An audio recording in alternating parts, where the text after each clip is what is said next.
বেরিয়ে পড়লাম আবার মনের আনন্দে শান্তিনিকেতন। শান্তিনিকেতন যেন সেই জায়গা যেখানে আমরা শান্তির খোঁজ করি। শুধু তাই নয়, ওখান থেকে ঘুরতে যাওয়ার অনেক জায়গাই দেখে আসলাম। বিশ্বভারতী তো অবশ্যই, সঙ্গে কঙ্কালীতলা, রাজবাড়ি সবকিছুই দেখে আসলাম। আর জম্পেশ খাওয়া দাওয়াও ছিল। সবকিছু নিয়েই আজ আবার ওইডিয়াজ এ ভ্লগ আপনাদের সামনে।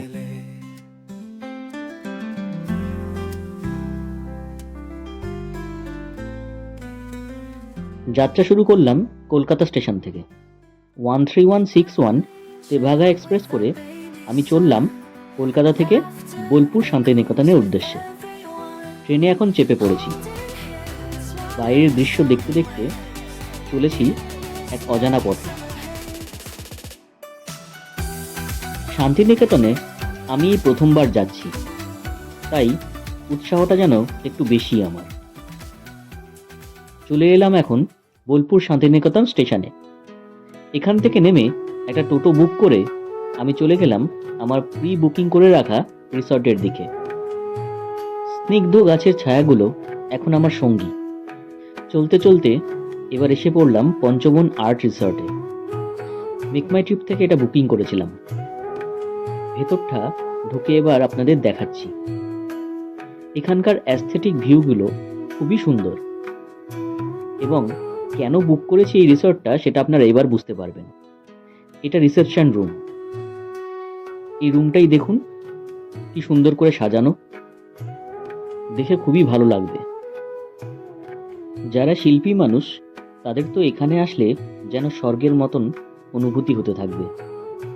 রবীন্দ্রনাথ ঠাকুরের অনেক ছবি এবং অনেক সুন্দর সুন্দর আর্ট দিয়ে সাজানো এই জায়গাটা। সঙ্গে এখানকার যে গাছগুলো দেখছেন, সেই গাছগুলো এমন পজিশনে লাগানো, সঙ্গে একটা আর্টিস্টিক ভিউ দিচ্ছে। এবার ঘরগুলো দেখুন। মেক মাই ট্রিপ থেকে যে ঘরটা আমি বুক করেছিলাম সেটা খুব একটা ভালো ছিল না, পর্যাপ্ত ছিল না বলেই চেঞ্জ করতে বাধ্য হয়েছি। সেটা আপনারা এখানে দেখলেই এখন বুঝতে পারবেন। এটা দিয়েছিল আমাদের ফার্স্ট রুমটা। এটা তার পাশের ভিউ। এই ছিল সেই রুমটা, প্রথম রুমটা। চেঞ্জ করার পর এই রুমটা নিয়েছিলাম। এই রুমটার অনেক স্পেসিয়াস ছিল এবং ভাড়াটা একটু বেশি ছিল, তবে এতটাই পছন্দ হয়ে গেছিল তাই এখানেই থাকবো ঠিক করলাম। পাশে এরকম সুন্দর ফুল গাছের বাগান করা আছে এবং পুরো জমজমাট গাছপালায় ভর্তি। এই হলো ঘরের ভেতরটা। ঘরের ভেতরটা এতটাই সুন্দর, ছবি এঁকে সাজানো। এর পাশটা বাথরুম আর এদিকে একটা আলমারি। ঘরের দরজা খুললেই এত সুন্দর একটা ভিউ আপনারা পাবেন। দেয়াল জুড়ে আর্টের কাজ অনেক দেখা যাবে এখানে। বসার জায়গাগুলোও দেখুন, সেখানেও কারুকার্য করা। হস্তশিল্পের যেন একটা বিখ্যাত জায়গা বলে মনে হচ্ছে। এবং এখানে শুনেছি আর্টের সব লোকেরা এসে নানা ধরনের ছবি আঁকেন। অনেক খিদে পেয়ে গেছিল, তাই দুপুরের খাওয়াটা আপাতত আজ হোটেলেই সেরে নিলাম। পদে অনেক কিছু ছিল, ভাত, ডাল, সঙ্গে একটা মাছ নিয়েছিলাম, একটা বাঁধাকপির তরকারি, আরও অনেক কিছু ছিল। খাওয়া দাওয়া করে এবার একটু এদিক ওদিক ঘুরে দেখছিলাম পুরো জায়গাটা। এটা আরেকটা ঘর। এই ঘরগুলোরও বাইরের দিকে ছবি আঁকা। উপরে দেখুন, এগুলো ঝুড়ি দিয়ে যেন সাজানো।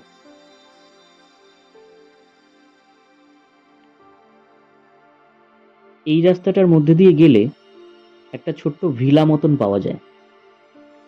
এখন লোকজন একটু কম ছিল বলে এখানে এত জমায়েত নেই। পঞ্চবন আর্ট রিসর্টের একটা সবচেয়ে বড় মাহাত্ম্য হলো এই যে এখানে আপনি কম খরচায় খুব সুন্দর একটা অ্যাকোমোডেশন পাবেন, এবং এখানকার সমস্ত ভিউ আপনাকে মুগ্ধ করবেই। অন্যান্য জায়গায় হয়তো থাকলে এতটা হয়তো মুগ্ধ হবেন কিনা জানি না, তবে আমি প্রথমবার এসে এই জায়গাটায় থেকে খুবই আনন্দিত হয়েছি। এবং অবশ্যই আপনাদেরকে রেকমেন্ড করব একবার অন্তত এই জায়গাটা এসে থেকে যাবেন।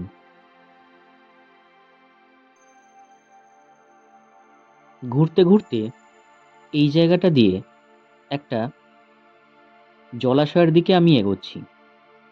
এই জলাশয়টার মাঝখানটা এরকম একটা বাঁশের সাঁকো করা। এই সাঁকো দিয়ে উঠে আস্তে আস্তে এগিয়ে এরকম একটা ছোট্ট ঘরের মতন আড্ডা দেওয়ার জায়গায় এসে পৌঁছালাম।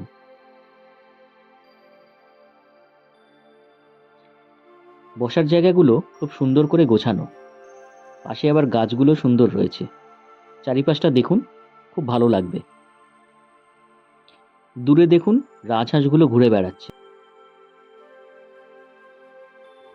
এই জায়গাটায় বর্ষাকাল হোক বা শীতকাল হোক বা গ্রীষ্মকালই হোক, প্রতিটা সময়ের একটা আলাদা মোহমায়া কাজ করবে। যে কোনো সময়ই আপনারা এই পঞ্চবন আর্ট রিসর্টে একবার এসে থেকে যান, আশা করি ভালোই লাগবে আপনাদের। এত সুন্দর ফুলের বাগান, কত সুন্দর একটা জলাশয়, এবং প্রতিটা স্টাফের ব্যবহার খুবই ভালো। পঞ্চবন আর্ট রিসর্ট প্রান্তিকে অবস্থিত। আর কোনো জিজ্ঞাসা থাকলে কমেন্ট বক্সে জানাবেন, আমি অবশ্যই আপনাদের সাহায্য করব। এই রাস্তাটা কি সুন্দর দেখুন, হাতের কারুকার্যগুলো এখানে দেখা যাচ্ছে। মাটির ঘটগুলোকে কি সুন্দর রং করে উল্টো করে ঝোলানো। সব জায়গাতেই যেন একটা আর্টের ছোঁয়া আছে। শান্তিনিকেতনের সমস্ত জায়গার নিদর্শনই যেন এই জায়গার রিসর্টটায় পাওয়া যাচ্ছে। তাই জন্য ঘুরে ঘুরে দেখছিলাম এদিক ওদিক। বিকেল হয়ে গেছে, তাই একটা কফির অর্ডার দিলাম। কফিটা কিন্তু খুব সুন্দর ছিল। কফি খেয়ে এবার সন্ধে 6:30টার সময় বেরিয়ে পড়লাম একটা টোটো নিয়ে কঙ্কালীতলার উদ্দেশ্যে।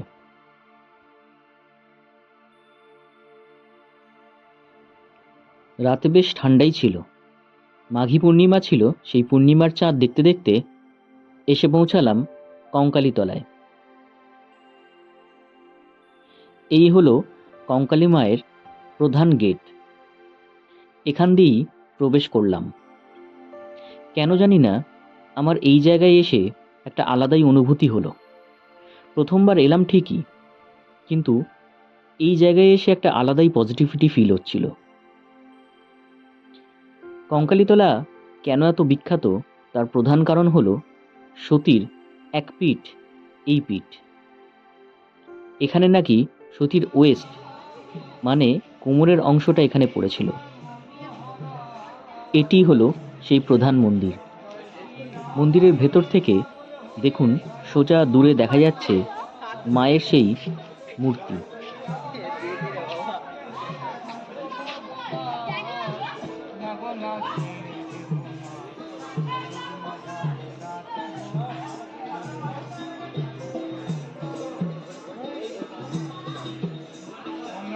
মন্দিরের চারিপাশটা ঘুরে ঘুরে দেখছিলাম।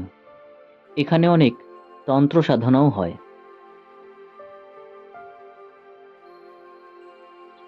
পাশের এই গাছগুলো দেখুন কি সুন্দর টুনি লাইট দিয়ে সাজানো। এই পাশের দিকটা চলে এসে হাঁটতে শুরু করলাম। পাশে দেখলাম বিখ্যাত সেই কবরস্থান। এখান থেকে কিছুটা ভিডিও করছিলাম।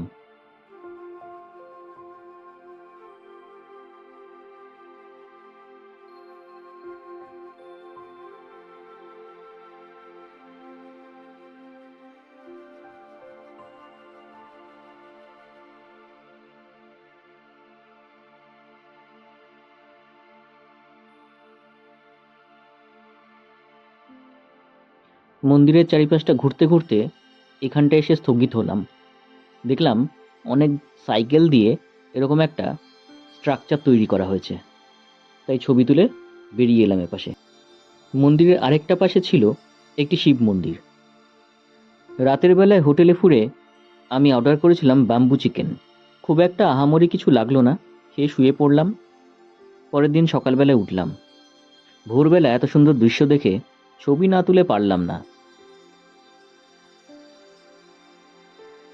ভোর 5:30টার এরকম দৃশ্য আমার চোখকে আলাদাই একটা স্নিগ্ধতা দিল। আজকের দিনটা প্ল্যানিং ছিল যে টোটো নিয়ে বেরিয়ে পড়ব চারিদিক ঘুরতে। আগের দিন রাতের টোটোওয়ালার ভাইটার ফোন নাম্বার নিয়ে নিয়েছিলাম, তাই ওর সাথেই বেরিয়ে পড়লাম। ছেলেটা খুবই ভালো। ওর ফোন নাম্বার আমি আপনাদের ডেসক্রিপশন বক্সে লিখে দেব, দরকার পড়লে আপনারা কমেন্ট করে জেনে নেবেন।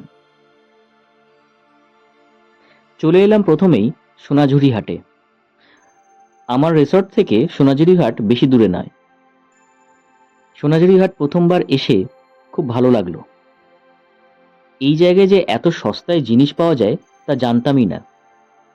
আমি এখান থেকে আমার জন্য দুটো কুর্তা কিনেছিলাম।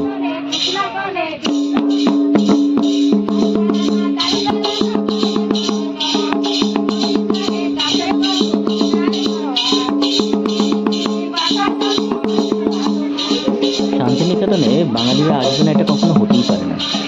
জীবনের কোনো না কোনো এক সময় শান্তিনিকেতনে আসবেই বাঙালি। তার মধ্যে আমিও একজন। এখানে চলে এলাম।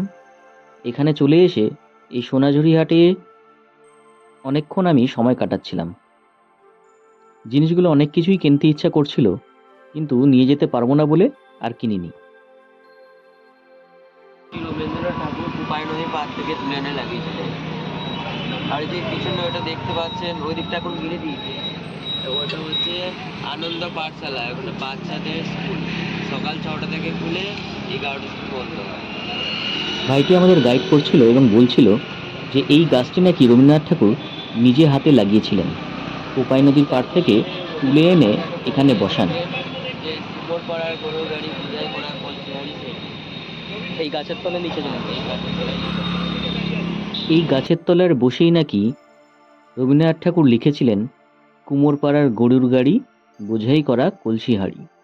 সেই বিখ্যাত কবিতা যেটা আমরা ছোটবেলায় পড়েছিলাম। এবার চলে এসেছি তালার ধ্বজা, এক পায়ে দাঁড়িয়ে তালগাছ সারিয়ে।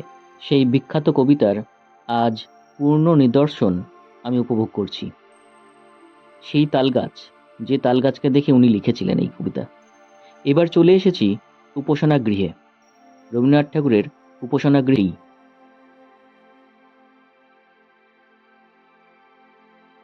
জায়গাটা 20 বিঘা জায়গা কিনেছিলেন 1 টাকার বিনিময়ে। 20 বিঘা জায়গা কিনেছিল 1 টাকার বিনিময়ে। 20 বিঘা জায়গা কিনেছিলেন। আচ্ছা, ওই মিউজিয়ামটা সামনে আছে, ঢুকতে পারেন আপনারা। এই জায়গাটি 20 বিঘা প্রায়, এবং এটি রবীন্দ্রনাথ ঠাকুর কিনেছিলেন 1 টাকার বিনিময়ে।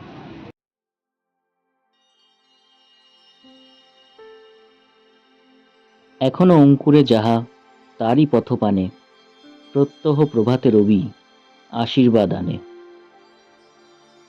এখন চলে এসেছি আমি বিশ্বভারতীর সামনে রবীন্দ্রনাথ ঠাকুরের মিউজিয়াম দেখতে, অর্থাৎ রবীন্দ্র ভবনায়। মিউজিয়ামে ঢোকার জন্য টিকিট লাগে 100 টাকা করে। এই হলো সেই মিউজিয়াম, কিন্তু মিউজিয়ামের ভেতরের দৃশ্য আপনাদেরকে দেখাতে পারবো না, কারণ ওখানে ছবি তোলা একেবারেই নিষিদ্ধ। তাই বাইরেটুকু দেখালাম। আশা করি আপনারা এখানে আসলে এই জায়গাটা ভেতরে দেখবেন। এখানে একটি বিখ্যাত বটগাছ রয়েছে, যে বটগাছের তলায় দাঁড়িয়ে দাঁড়িয়ে আপনাদের হয়তো অনেক কবিতা মনে পড়ে যেতে পারে। শান্তিনিকেতনে গ্রীষ্মকালে অনেক গরম থাকে ঠিকই, কিন্তু অদ্ভুত ব্যাপার এটাই, এই বটের ছায়া এবং রবীন্দ্রনাথ ঠাকুরের স্মৃতিগুলো যেন আমাদের মনের মধ্যে এক আলাদাই নিভৃত্তি দেয়। এই জায়গায় আসলে অবশ্যই আপনাদের মন জুড়িয়ে যাবে। পুরো জায়গাটা অবশ্যই ঘুরে ঘুরে দেখবেন আপনারা, খুবই ভালো লাগবে।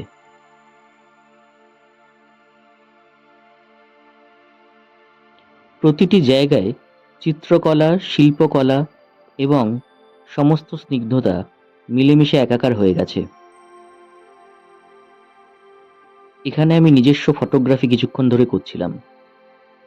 দেখতে দেখতে এই পাশের জায়গাটা দিয়ে হেঁটে হেঁটে বেরিয়ে গেলাম। বাইরে বেরিয়ে এসে কিছুক্ষণ ওয়েট করছিলাম। দাঁড়িয়ে থেকে বিখ্যাত সেই রাবড়ি খেলাম, সঙ্গে আরেকটা জিনিসও খেয়েছিলাম, দই। দুটোর স্বাদ সত্যি খুব সুন্দর ছিল। এবার আবার পড়লাম সামনের দিকে। এটি ছিল বয়েজ হোস্টেল।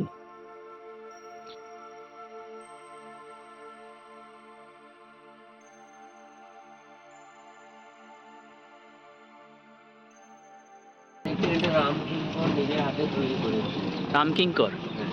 আচ্ছা। এটা কি দিয়ে তৈরি? মাটি? এটা আগে মাটি দিয়ে ছিল। এই পাশের যে স্কাল্পচারগুলো দেখছেন, এগুলো সবকটাই রামকিঙ্কর বাইজের নিজস্ব হাতে করা।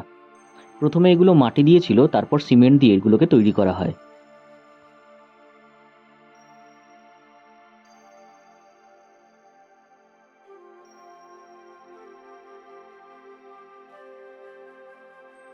রবীন্দ্রনাথ ঠাকুর এই জায়গায় এসে খুবই শান্তি পেতেন, সেই জন্য এই জায়গাটার নাম দিয়েছিল শান্তিনিকেতন। শান্তিনিকেতনের আগের নাম ছিল ভুবনডাঙ্গা। রবীন্দ্রনাথ ঠাকুর এখানে এসে অনেক শান্তি পেতেন বলে তাই এর জায়গার নাম শান্তিনিকেতন উনি রেখেছিলেন।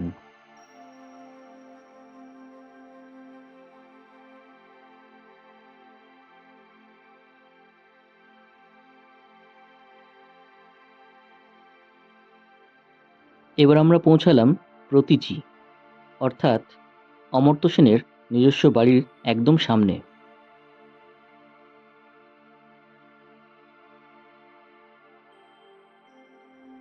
এবার চলে এলাম ইস্টার্ন জোনাল কালচারাল সেন্টারের একদম সামনে। অবশ্যই এখানে টিকিট কেটে ঢুকতে হয়, পার পার্সন 30 টাকা করে।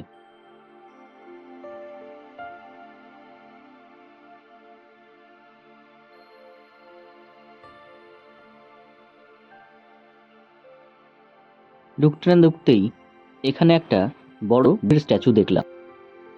যত এগিয়ে যেতে থাকলাম ততই শিল্পকলা এবং চিত্রকলার নিপুণ নিদর্শন আমাদের চোখে পড়তে থাকলো।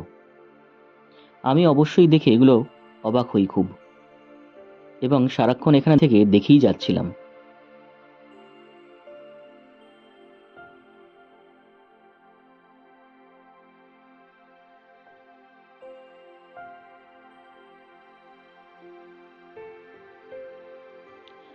যেসব মানুষেরা এইরকম শিল্পকলাতে মুগ্ধ হন, আমি তো বলবো অবশ্যই এই জায়গাটায় আসতে।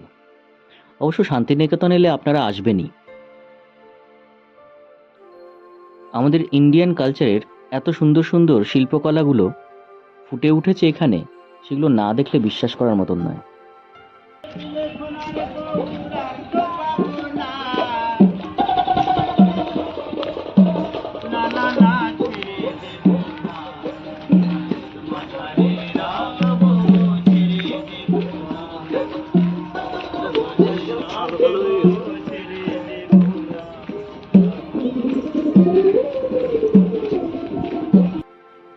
বাড়িগুলো এরকমভাবেই সাজানো।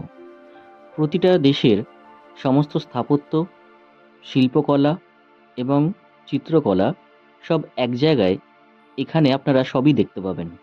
এই যে প্রতিটি ঘর দেখছেন, এই প্রতিটি ঘর প্রতিটা জায়গার, প্রতিটা রাজ্যের এবং প্রতিটা দেশের অনেক ধরনের শিল্প এই জায়গায় নিদর্শন হিসাবে রাখা আছে।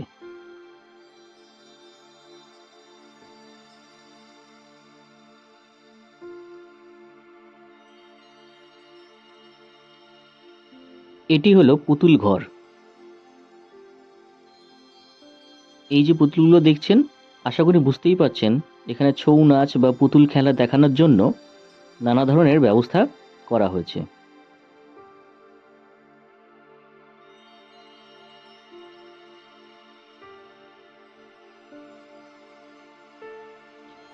এবার চলে এসেছি রাজবাড়ির একদম সামনে, অর্থাৎ শান্তিনিকেতনের বিখ্যাত সেই রাজবাড়ি। আমরা সামনে গেটে চলে এসেছি। এটি শান্তিনিকেতনের সুরুল রাজবাড়ি নামে বিখ্যাত। এন্ট্রি পাস 10 টাকা করে।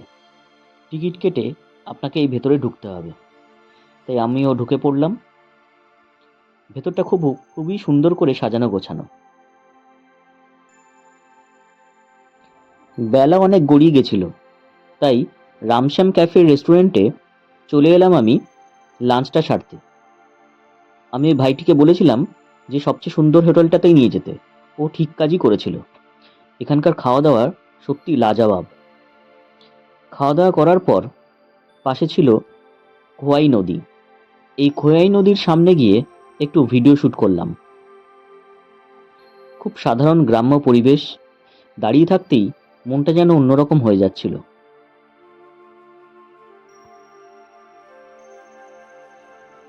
এখানেই লাস্ট পথটা শেষ করলাম। আমার খুঁটিটা আর দেখা হলো না এইবার। হয়তো নেক্সট টাইম গেলে যাব। হোটেলে ফিরে এবার রেস্ট নিয়ে ডিনার করে পরের দিন সকালে আমি চলে এলাম ট্রেন ধরতে। সোনাঝুরিহাট থেকে কেনা এই জামাটা পরে ট্রেনে এখন উঠে গেলাম। মা তারা এক্সপ্রেস ছিল আমার ট্রেন। ট্রেনটি শিয়ালদা অবধি যাবে, তাই এখানে চেপে গিয়ে আরাম করে চলে এলাম। আজকের মতো আসি তাহলে।